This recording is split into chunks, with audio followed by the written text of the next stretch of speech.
everyone, and welcome back to Superdrug TV with me, Daisy Maskell. It is our International Women's Day special today, so settle in because we have some amazing guests for you.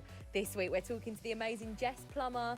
Dr. Larisa is here to talk about endometriosis. Nadine's skincare school is back in session, and Be Illustrates brings us a drawing masterclass. So our first guest has conquered the acting world, music world, and of course the I'm a Serb castle. It's the one, the only Jess Plummer. Hey, babe. Hey, Daisy. How you doing? I'm good. Surviving. Oh, it's so nice to be chatting to you, and it's so nice to have you on our special International Women's Day episode as well. You're an incredible woman, so we're so excited to have you a part of this one. What does International Women's Day mean to you? I feel like International Women's Day is a day to acknowledge, to salute and appreciate all women from all areas and corners of the world, different backgrounds and cultures, and just give acknowledgement and say, well, bloody done, because you are a queen and you're a cracker. And talk to me about icons. Who are some women that you look up to and why? My cousin Jade, she is my rock on so many levels. She's only a couple of years older than me, but I feel like I aspire to be more like her. She is the sister I never had, kind of thing. She looks after me, she looks after my daughter. Just, when unconditional love is there. Like, I don't know what I'd do without her. She's literally my left leg. That's so cute. Shout out to Jade on Superdrug TV this week. She sounds absolutely amazing. Let's talk about you being a young woman as well, entering into the music industry. How was that for you? It all happened really quickly. I remember it was the summer. I don't want to say the year because I probably get it wrong. I think it was roughly 2016. I think I was 20 years old, or maybe 19. Sat on a bench in Brook Lane waiting for my sister. A guy came up to me, asked me if I could sing. I said, I've got a recording, you can listen to it if you want. Next thing I know, I'm auditioning for a record label over Christmas. Fast forward to September, we're performing at Victoria's Secrets, like in New York. Gosh. But at the same time, as much as it was exciting and a whirlwind, there were moments where I felt, because of maybe the fast pace of things, I put a lot of pressure on myself, and at times I do feel like I got caught up in the whirlwind and kind of left Jess behind sometimes, and I don't know if that is because I was so young and it all happened so quickly or what, but on the whole, really great memories. But at the same time, it wasn't all like glitz and glamour and Let's move on to you in the acting world as well, because I know you were in EastEnders, which is also, I feel like this is a dream come true almost for me. I feel like I'm always living vicariously through you. What was that like, Jess? I grew up watching EastEnders. Like, Didn't we all? Was my childhood. As soon as that theme tune came on at the end, it was bedtime. Like, EastEnders was such an iconic part of my upbringing. So to walk on set for the first day and be doing a scene with the Trumans was like, calling everybody by their character name. It took me ages to stop calling Phil Mitchell Phil.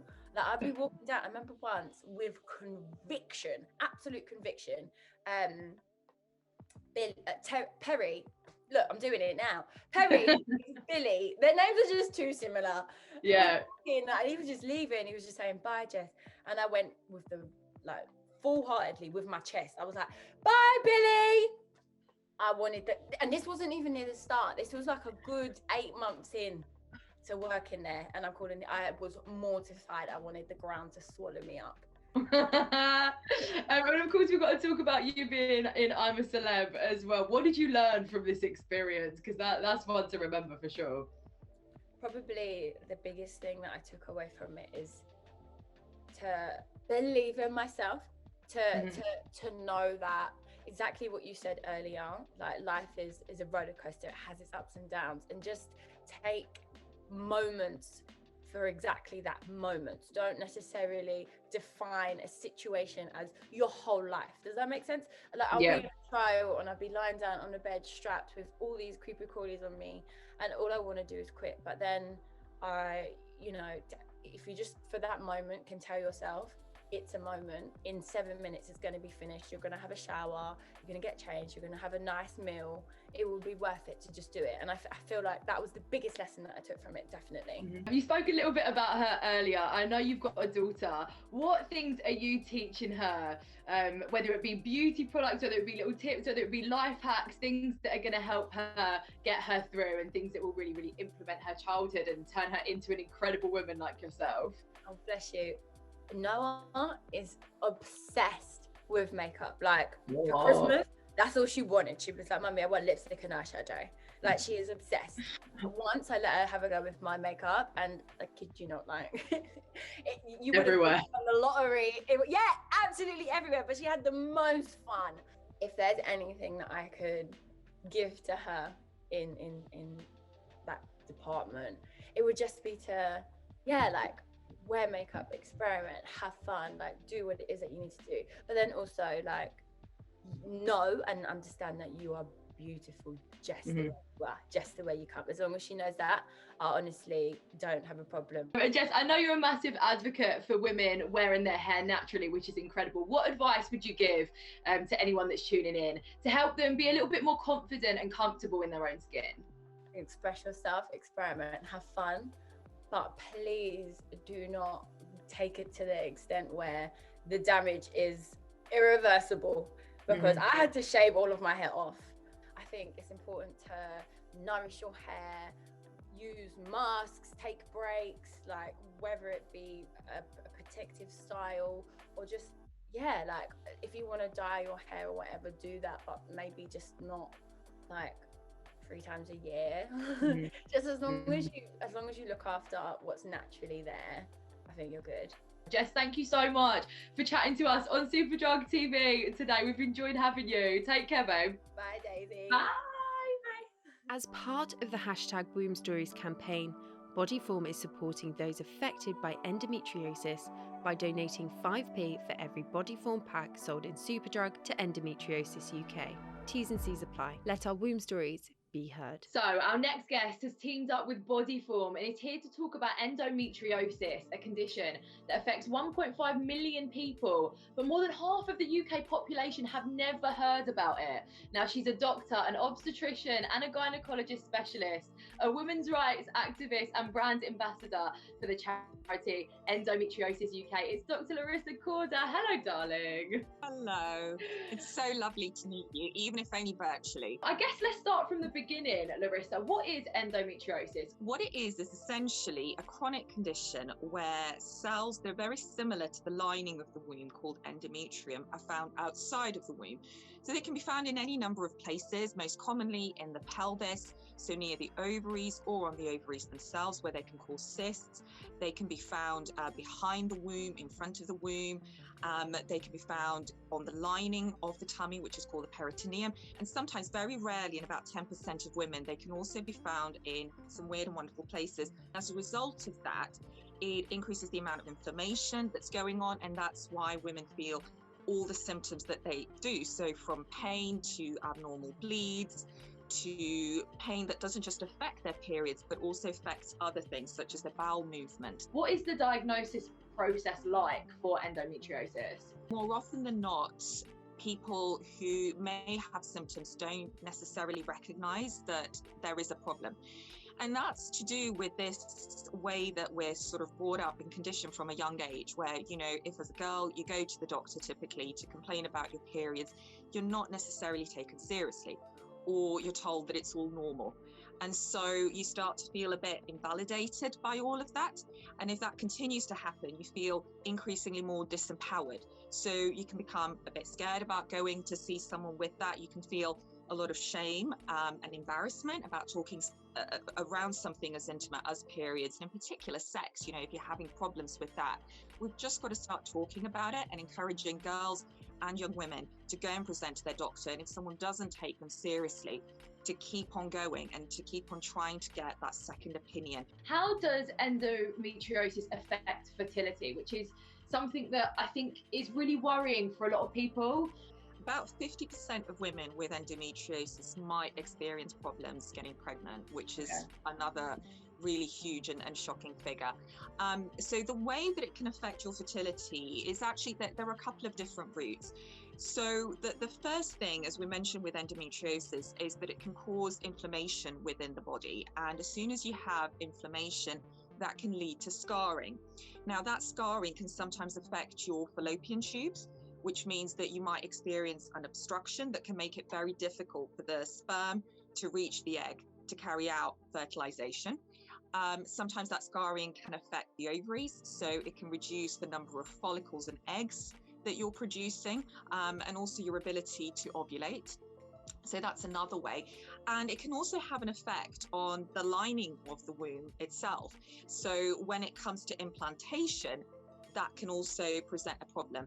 So there's different ways in which the whole problem of conceiving can manifest, and different routes as to how endometriosis might lead to that. But it can be a really big problem. We also know that there is a slightly higher risk of miscarriage in women who have endometriosis, and we don't fully understand the details of why that happens, a little bit like we don't fully understand why endometriosis occurs in certain women and not others. So we don't really know, but the great thing and the really good news about all of this is that we do have methods to try and help, and sometimes those methods are really basic. And you know, I bang on about this all of the time, but your lifestyle can have a really significant impact in terms of your pain, in terms of some of the other symptoms that you might be experiencing, ovulation and fertility itself. So looking after things such as your diet, what you're eating, getting enough exercise. We know that stress is a really big feature of endometriosis, and that's because lots of women suffer with anxiety. They also suffer with depression, and that's for a number of reasons, to do with experiencing pain for most of their lives, to having to go to continuous hospital appointments, sometimes when treatment doesn't necessarily work, the inability to go and socialize as much. They can feel really, really isolated with their symptoms and feel as if no one else can necessarily understand. We've seen that Bodyform champion the hashtag womb stories, and we love the work that they're doing to reduce the taboo around things like menstruation and menstrual health as well. How do you think campaigns like this really help to break down those barriers around endometriosis and other womb stories in society as well? It's so vital that people speak about their own personal experiences, because I think that helps to give so much courage to others. You know, when they hear that someone else might be suffering with the same thing, suddenly they don't feel so alone, and suddenly they feel validated in their experience. And I think that can just not only help to bring a lot of comfort to a person or several people, but it also just means that, you know, they don't feel ashamed. They don't feel that fear of going and talking about it themselves or getting the necessary help. So I think campaigns like the one that Bodyform is doing, which is hashtag womb stories, they've managed to, you know, by trying to get people to open up about this, they've also put it towards a really good cause, and that's been really wonderful to see. But I think, you know, also charities such as Endometriosis UK, you know, they are so vital and so important. They're a lifeline for so many people, especially during the pandemic. Education is key, as always. Dr. Larisa, thank you so much for joining us. It's been an absolute pleasure. Thank you so much. My absolute favourite female icons. We're going back to school with the latest lesson from the Queen of Skincare. It's Nadine Baggott. Hi and welcome back to Nadine's Skincare School on Superdrug TV. Today we're going to talk about dry skin. By dry skin, I mean skin that just feels irritated and too tight, especially after cleansing. Let's have a look at simple ways that you can repair your dry skin. Let's start with cleansing. I've said this before and I'll say it again. With dry skin, the key is not to strip it. If whatever cleanser you're using is leaving your skin feeling squeaky clean, that was something that when I was growing up was supposed to be a sign of a good cleanser. It's not, it's overstripping your skin.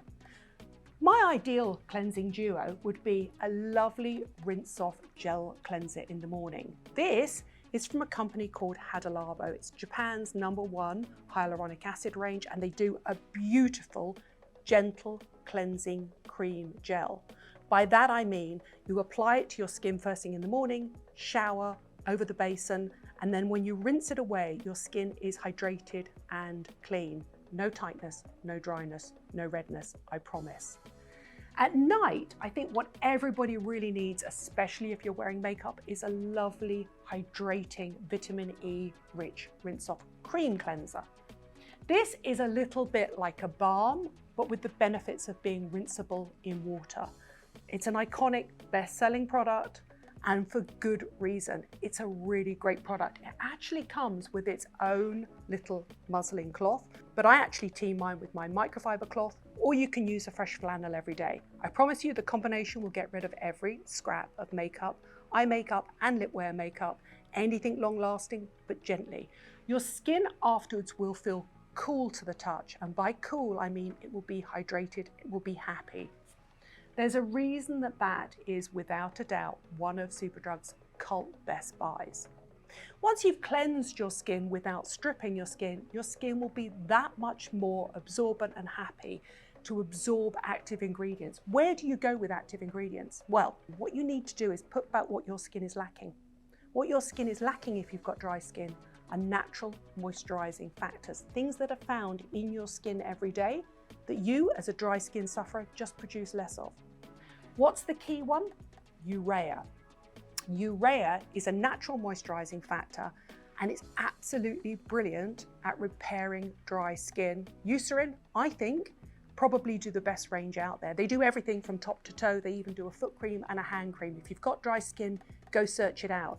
This is their 10% Urea Repair. It's the original. It's a classic bestseller for a reason.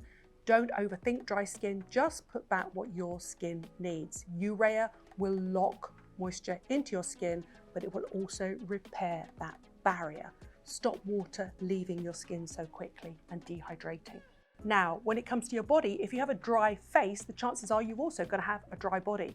And I think in winter, most of us have dry hands, especially from overwashing, using anti-bac gel, but also arms and legs. The simple reason is they have less sebaceous glands. They actually produce less sebum, so they get drier. But if you don't want a super rich body butter, where do you go? Have you seen the new generation of daily moisturizing sprays? This is incredible. E45 have one. This is the daily lotion spray, fast absorbing, loaded with humectants to lock in water, loaded with emollients to then keep that water in place, but goes on like a superfine spray. But who knew that you could do it without a thick, gunky cream? Now you can. What about sheet masks? I know you love sheet masks, you're all addicted to them. I have to say, if you're going to use them sparingly, but do choose them with hydrating and caring ingredients. I've chosen two here from the brilliant Me Plus range from Superdrug. There's the Cica sheet mask that has Centella asiatica, that's a skin soothing plant extract. And then there's the hyaluronic acid sheet mask. I've talked about hyaluronic acid lots. It's a sugar that binds water into the skin. How do you use a sheet mask? Keep them for special occasions. They're brilliant in skin emergencies, and you can layer your serums underneath to get a double whammy effect. If you've got dry skin, your skin will hold on to the dead skin cells. You might think that they're dry patches. They're not. They're little patches of dead skin cells that are stuck in place. The best exfoliant by far is something called lactic acid. Why lactic acid? And this is the Me Plus Lactic Acid Booster. Because lactic acid is derived from milk and it retains some of those hydrating properties of milk. It's a really good one for dry skin. It's my chosen exfoliant because as I get older, my skin gets drier. It's a natural thing to happen as you get older because as with less hormones, I produce less of those hydrating ingredients. It's a great one. You layer it onto freshly cleansed skin. You can leave it for 15 minutes and then rinse away, give yourself a mini peel, or you can sleep in it at night. It really is that gentle. Don't forget to exfoliate dry skin. It needs it both physically and I believe with a lactic acid left on overnight. You see, treating dry skin isn't about thick, ungent, heavyweight butters. It needn't be at all. You can layer on super effective, lightweight, gentle hydrating ingredients that have got active ingredients in that will actually repair your barrier function. I promise you all of these will help dry skin in the long term and help you go through winter and out the other side with minimum irritation as well. Thank you for watching the latest instalment of Nadine's Skincare School. I want you to like, subscribe, but comment as well. Tell me what your skincare woes are. You let me know, and then I'll come back and film some more. Thank you for watching.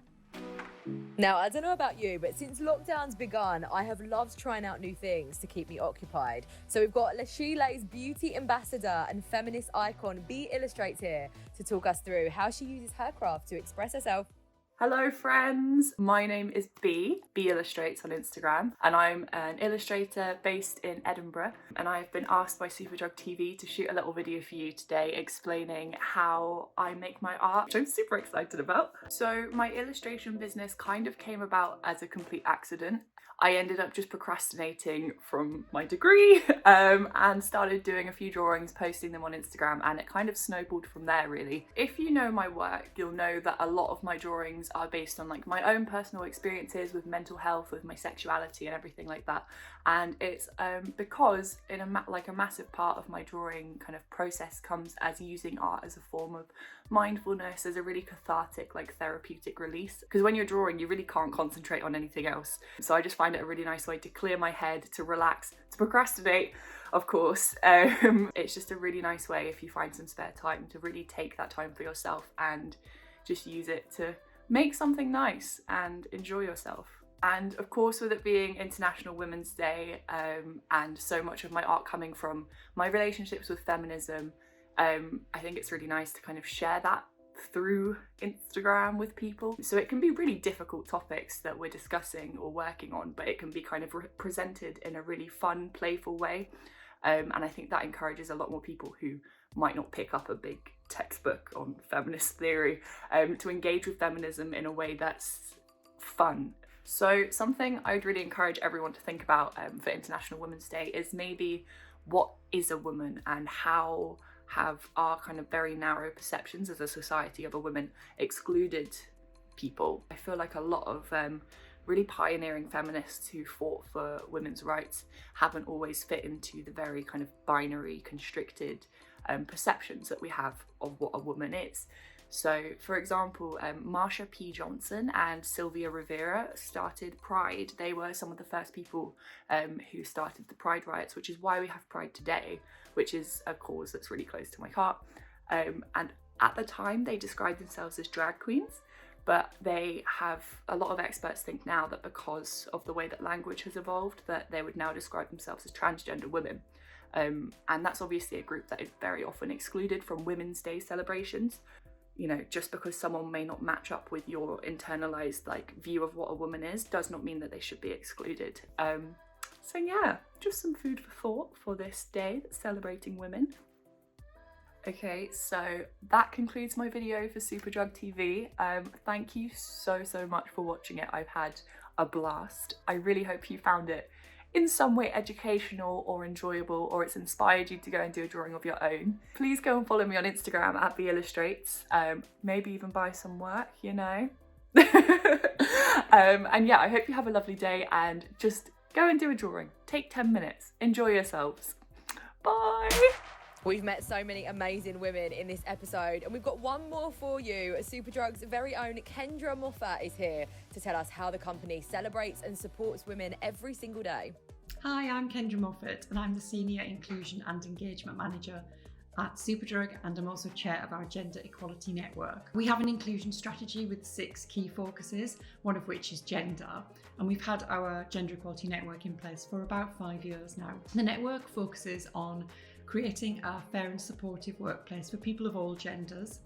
It focuses on championing and inspiring women in our business through our amazing gender equality ambassadors who act as mentors, and also some amazing speakers we've had.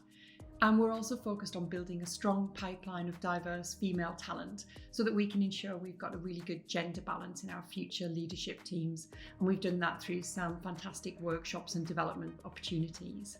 This year as a network, we've got 3 clear focuses. We want to celebrate the amazing women in our business and use them as role models for aspiring women coming up behind them. We want to have some honest conversations about everyday sexism in the workplace. And in line with the external support of the Hestia Everyone's Business Domestic Abuse campaign, we're ensuring that we offer training and support to our colleagues when it comes to those experiencing domestic abuse. Of course, we always celebrate International Women's Day and International Men's Day, and we also support some of our other network events, be it Pride or Black History Month. As a business, we also focus on flexible working and work-life balance, and we know that that's increasingly important for everybody in the world of work, but for people, predominantly women who are primary carers of children, we know that that is particularly important. So we're focusing on flexible working and ensuring that those returning to work from maternity leave have a really great experience and feel supported coming back into their roles. We're also doing much more to open up conversations in areas such as maternal mental health. We're working really hard on balanced shortlists for senior roles and also making sure that our internal development programs and succession plans have a really good gender balance. And finally, we're partnering with some incredibly exciting organisations. So whether it's Albright Academy for self-development, the Tech Talent Charter, when it comes to inclusion within IT and the tech world, working families, and also the Superdrug-backed charity Beauty Banks, which is a charity that's particularly close to our hearts at the Gender Equality Network. Thank you, and happy International Women's Day. Unfortunately, that is all we've got time for this week on Superdrug TV. I have loved hearing from so many amazing women on the show. It's been so inspiring. I hope you have too. Join us again next week for our Mother's Day special, and don't forget to hit subscribe so you never miss an episode. We'll see you then.